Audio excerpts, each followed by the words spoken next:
Gerçi yanlış söyleyenler çok durur, cümle alem yok iken o var idi.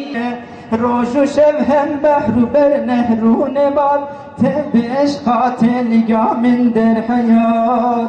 بسم الله الرحمن الرحيم. الحمد لله رب العالمين.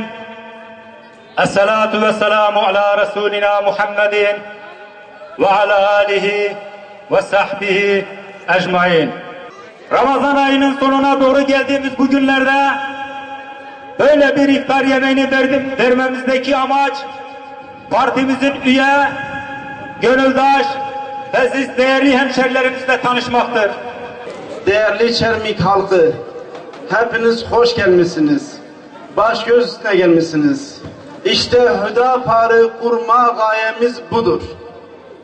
Şu çok sevdiğimiz halkı, değerleri bir olan, Rabbi bir olan, peygamberi bir olan, kitabı bir olan, yolu bir olan, düsturu bir olan, aynı değerler üzerinde buluşturmak, kaynaştırmak ve bu bağlamda elhamdülillah Diyarbakır merkezinde olsun, Diyarbakır'ın gerek merkez, gerek taşra ilçelerinde olsun, böylesi devasa iftarlar vermekle halkımızı bir araya getirmeye gayret ettik.